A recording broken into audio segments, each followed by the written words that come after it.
showstoppers here at Mobile World Congress. So who are you? So my name is Sean Vanderdossen. I'm the Senior Vice President of WildTangent. I run the game service for WildTangent. Been with them for about 9 years. And for those of you who aren't familiar with WildTangent, we originally started off on PC. We were founded in 1998. And we're now distributed across about 100 million devices worldwide. It's a true cross-platform, PC and Android.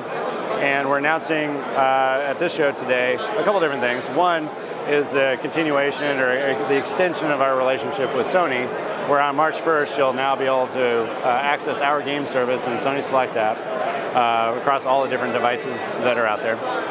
We have relationships with companies such as Toshiba, HP, a number of other ones, like I said before, both on tablet, smartphone, and on PC. What is it that you do? Is it a game engine or? So it's monetization and distribution. So what we look at is a lot of the problems that are out there in the large app stores, and we're kind of an alternative. We focus really on nothing but the best games that are out there and providing full 100% access to users. So whether it's an SRP game that you'd have to buy somewhere else before you could download and play it, 100% of the games in our service you can download and play for free, subsidized by advertising around the game. You can rent the games using our digital currency, and 100% of rental applies toward ownership, or you can buy the games outright. So there's no gotchas for a user. If you're time rich but cash poor, you can watch an ad and play for as long as you want. If you prefer to not engage with an ad from whatever brand advertisers, you can rent it using our digital currency that spans 2,500 titles. So is it an app store? Do you compete with Google Play or? Well, you're not going to find us today in Google Play. I think we're trying to solve different problems, whereas Google might try to provide every single app in the world to the users. We're focused solely on quality and providing access to that quality in the easiest and simplest form to the users, and allow the user to stay in control. They can choose what games that they want to play, how they want to play it. Our job is to make sure that they're going to have a fantastic user experience. It's going to be a great game, and it's going to be the way that the user wants to play the game. But so it's like an application people download or pre-install on the device. It depends. And it's like a store. Yeah, we've been called a store by some. We think of ourselves more of a service, just like music is media. We think of games as media, and so what we really are focusing on is an application that affords us the opportunity to help the user play games that they want to play when they want to play them. So rather than trying to hunt and pack to find games that are very, very difficult to find, you got hundreds of games being launched every single day on some of the large app stores.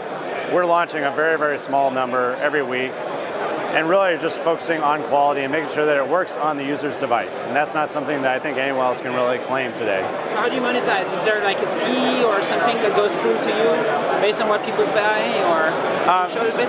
Yeah. So this is the game app right here. This happens to be one of our latest titles from our game studio called Polar Bowler First Frame.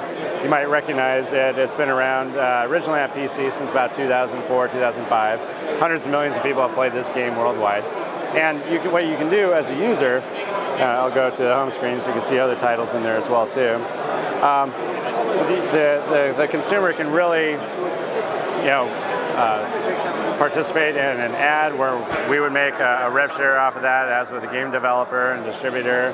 There's money that the consumer could spend. They could buy our digital currency. It really is up to the user. The user's 100% in control. If they love a game and they want to own it, we certainly provide that mechanism as well too.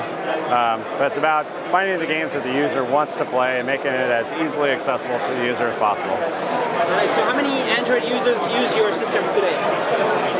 Well, like I said, across PC and Android, we're about 100 million. But deals, opportunities, distribution partners that we have with carriers, Sony, for example, we're definitely talking in the tens of millions. It's rapidly growing. Without a doubt. And to be fair, really anyone who's in gaming today, this is definitely the fastest growing area. We're just trying to solve the problem differently and work with game developers. We work with thousands of game developers around the world, from large game developers with hundreds of employees to individual game developers that literally are working in their apartment, just trying to get that one great idea that they've had and bring it to market.